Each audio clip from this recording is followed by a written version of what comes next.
Boa tarde. O nosso trabalho é sobre produção de empanado, charque e bacon. Os acadêmicos são Itiberê Leite Weichenfelder e Bruno Viana Trenepol. O produto empanado consiste na utilização de carne de frango e apresenta um tempo de vida de prateleira maior, comparado à carne crua.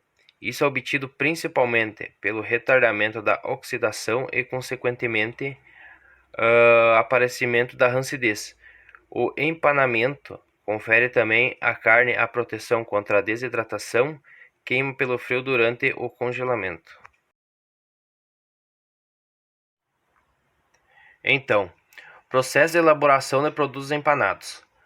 Para produzir um produto empanado, é extremamente importante conhecer as características do substrato.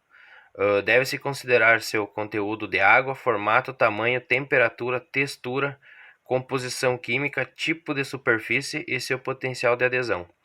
O processo de elaboração dos produtos cárneos empanados implica principalmente nas operações de redução de tamanho, mistura, moldagem, recobrimento através de um sistema de cobertura específico, fritura, cozimento e congelamento. Então, redução do tamanho. Essa operação permite diminuir a dureza, subdividindo a matéria-prima em pequenas porções, e incrementar a área superficial, facilitando assim a disposição das proteínas miofibrilares. Nas misturas dos ingredientes, as operações de mistura melhoram a qualidade sensorial e as propriedades funcionais dos alimentos, pois aumenta a uniformidade desses ao tornar mais homogênea e a distribuição dos componentes.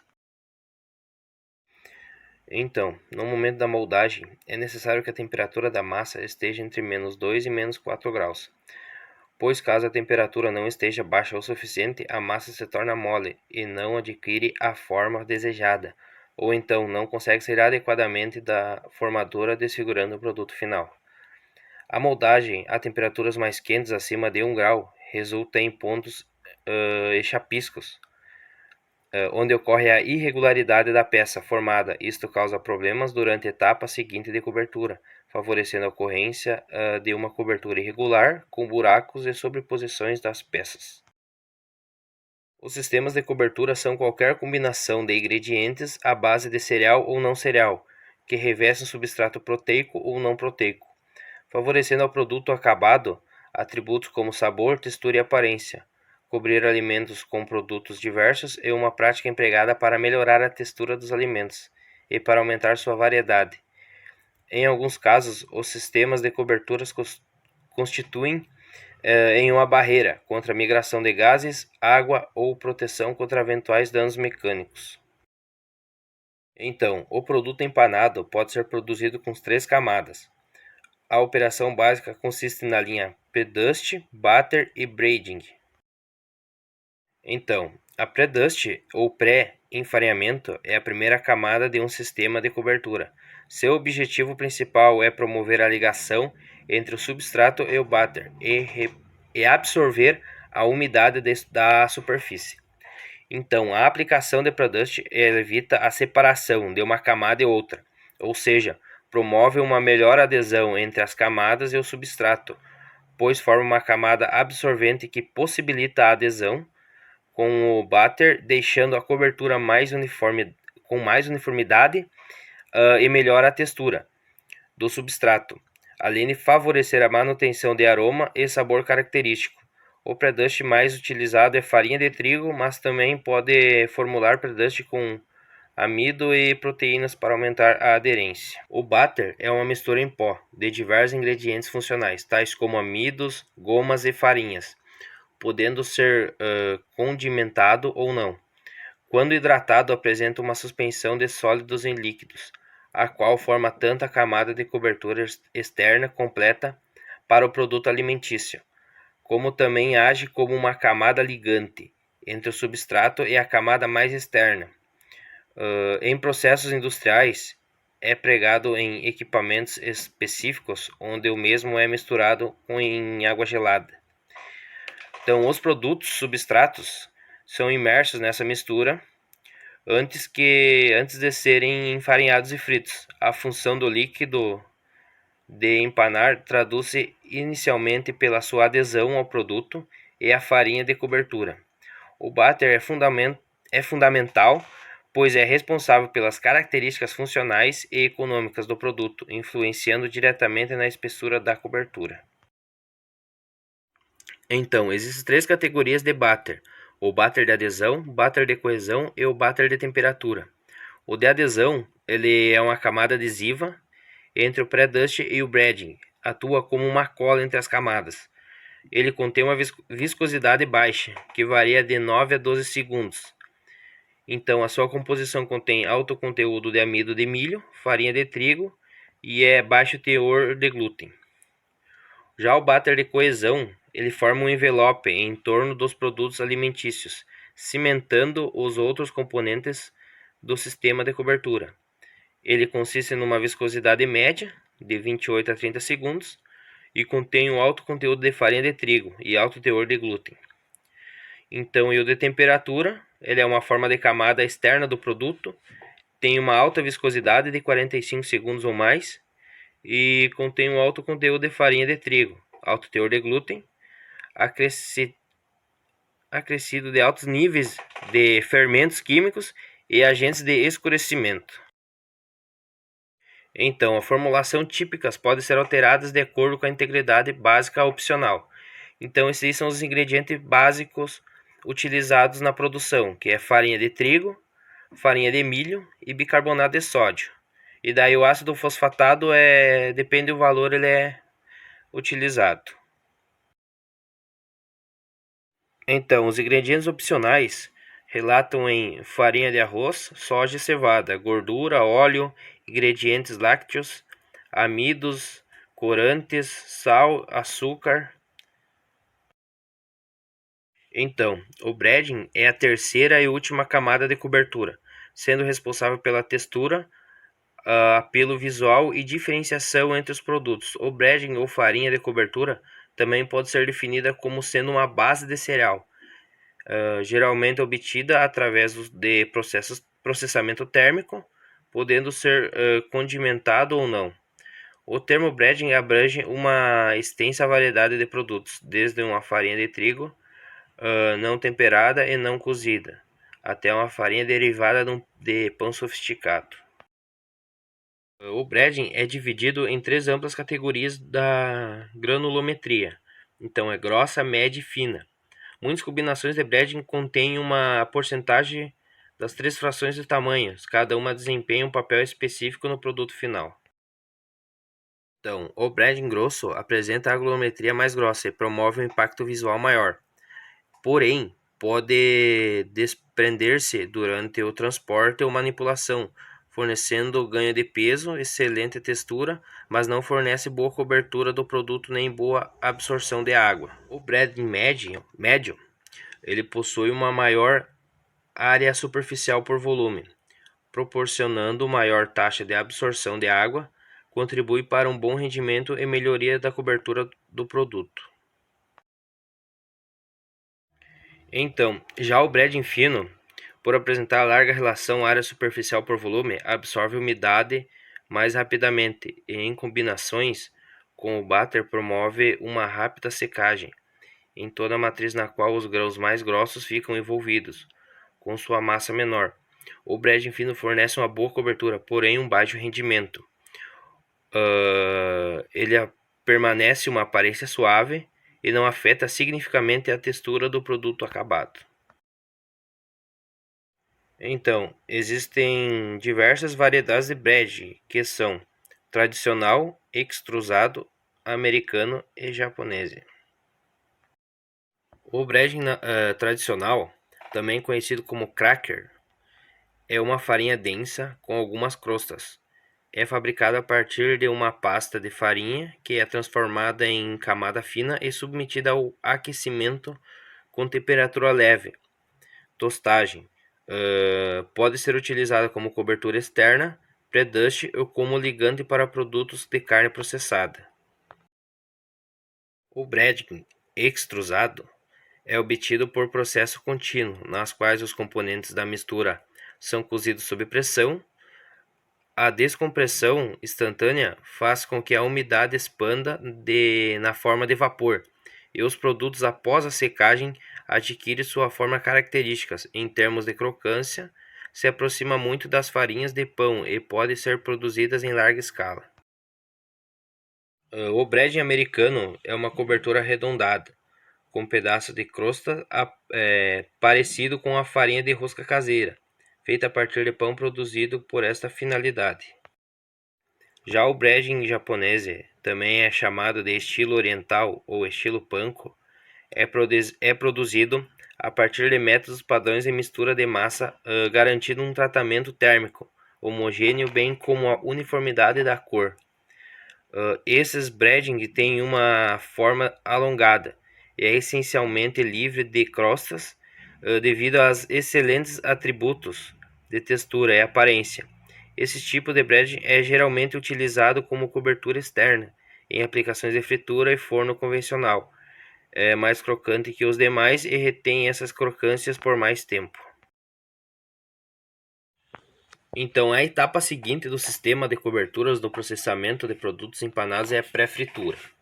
Então, ela consiste no mergulho do produto em óleo sobre altas temperaturas, 180 a 200 graus Celsius.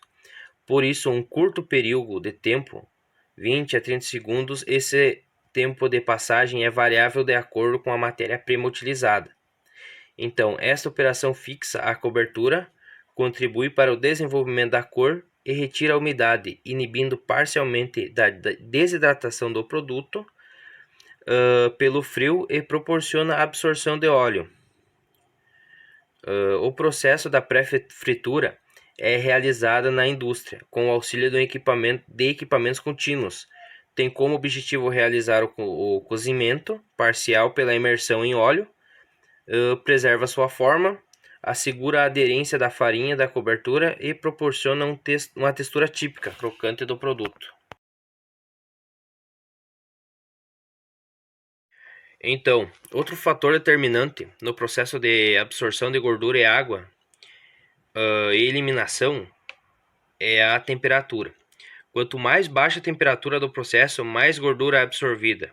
Ou seja, em baixas temperaturas a superfície não é selada tão facilmente, permitindo mais a troca de água e gordura. Temperaturas muito elevadas aceleram o processo de fritura. Então ele aumenta a decomposição do óleo, porém produz um alimento cozido na superfície e um cozimento incompleto no seu interior. Então, as gorduras utilizadas para a fritura devem ser como meio de transferência de calor e fazem parte da composição do alimento como um ingrediente. Sendo assim, a qualidade dos produtos fritos depende da qualidade do óleo utilizado na fritura. Vários aspectos devem ser levados em consideração ao se avaliar a qualidade desses óleos para a fritura. Deve-se avaliar a composição e propriedades do óleo, forma de armazenamento e transporte, tipo de alimento a ser submetido à fritura e sua interação com o óleo e tipo de equipamento utilizado no processo de fritura. Todos esses aspectos devem ser estudados em conjunto para que se tenha o produto frito com a qualidade desejada no final. Então, após a pré-fritura, o alimento pode ser cozido com vapor ou apenas calor. Antes do congelamento, em alguns casos, entretanto, o estágio de cozimento pode ser eliminado. Então, o processo de congelamento ele visa o controle do crescimento microbiológico, onde vai preservar os aspectos de sabor, textura e valor nutricional dos produtos, além de minimizar as perdas de cobertura e os danos por fricção nos equipamentos e esteiras das etapas posteriores, tais como embalagem, armazenamento e transporte. O congelamento rápido remove o calor das peças, reduzindo a temperatura e substituindo a água, livre por cristais de gelo. A temperatura de preferência para esse tipo de produto na indústria é de menos 18 graus. Produção de bacon. A produção e consumo de produtos de suínos está em crescimento. O Brasil consome mais de 70% de todo o suíno abatido na forma de produtos industrializados. Bacon é o produto industrializado vendido como ingrediente para preparações ou fast food. Os principais ingredientes para a fabricação de bacon são a barriga suína, sal, condimentos, nitrito e nitrato. O processamento da barriga em bacon envolve operações de adição dos ingredientes, homogeneização e cozimento com defumação. Cada etapa do processamento introduz ou modifica as características das matérias-primas, exercendo forte influência sobre a qualidade final do produto. Como é feito o bacon? O bacon é resultado de uma técnica para conservar a carne por meio de cura e defumação. É preparado a partir das camadas da pele do porco, geralmente da barriga, incluindo uma parte do lombo. É praticamente a mesma matéria-prima do torresmo ou toucinho. O preparo começa com a salga e a cura da barriga do porco. Como é feito o bacon defumado? O bacon necessita de um tempo de defumação de aproximadamente 4 horas para ser defumado, a uma temperatura constante de 75 graus centígrados. O tempo de defumagem pode ser aumentado ou diminuído, dependendo da espessura e do diâmetro da peça. Quanto mais espesso, mais tempo exigirá de defumação e vice-versa. Processo de industrialização do charque. Refere-se à patente modelo de utilidade a um processo de industrialização, inteiramente em ambiente fechado, tornando mais fácil o controle de qualidade e diminuindo o tempo de preparo do produto. 1 e 2. Recebimento e estocagem de matérias-primas em câmara fria e desossa. As carnes mais utilizadas para a fabricação de charques são ponta de agulha, dianteiros e carcaças destinadas ao aproveitamento condicional, por razões de ordem sanitária, cisticercose, condições, etc. 3. Manteação. O charqueamento, também denominado esponjamento, consiste em tornar mais finas as proporções musculares mais densas, promovendo assim a multiplicação da superfície e a obtenção de peças uniformes. Número 4. Salga úmida. Emprega exclusivamente o sal em solução de 23,5 Balme, ou 95 salômetros, 335 gramas de sal para cada quilo de água, em tanques especiais com movimentação constante das peças da carne por 30 a 40 minutos, e a temperatura de cerca de 15 graus. Número 5. Salga seca e ressalga. Dura 12 horas, mas pode chegar a 24 horas. É a operação realizada 5 após a retirada da carne da salmoura. É feito com porção gordurosa voltada para cima. Consiste também na adição de sal de primeiro uso entre as diversas camadas de carne. Número 6. Tombagem. São inversões em que a parte inferior das peças fica voltada para cima na nova pilha. Número 7. Lavagem prévia. Imediatamente antes das estendidas feitas para dessecação e consequentemente remoção do excesso de sal da superfície, realiza em tanques especiais com água e cloro ativo. As peças de carne curadas e lavadas são empilhadas para o escorrimento da água. Para ser produzido, ainda são necessários os seguintes utensílios: pallets vazados de material plástico, polietileno de alta densidade para a salga seca, carrinhos de aço inox para a salga úmida, mesas de aço inox para a remoção de excesso de sal das peças de charque, escovas de material plástico para a remoção de sal em excesso das peças de charque e facas em inox. Diferença entre carne de sol, carne seca e charque. A carne de sol pode ser feita tanto com carne de bode quanto a carne de boi. A carne é aberta, cortada em mantas e levemente salgada. Depois é colocada para descansar em lugares ventilados até secar pelo lado de fora. Seca, o processo de preparação é semelhante à carne de sol, mas em vez de salgar a carne apenas levemente, no caso da carne seca, as mantas de carne bovina são mergulhadas em água salobra, empilhadas e estendidas em varais até desidratar. Já o charque é feito com cortes bovinos, é típico da região sul. Ele recebe uma camada de sal de cada lado e depois é pendurado em um local arejado para secar. Às vezes, inclusive, esse processo acontece em cima de fornos a lenha, o que deixa o ingrediente com um toque defumado.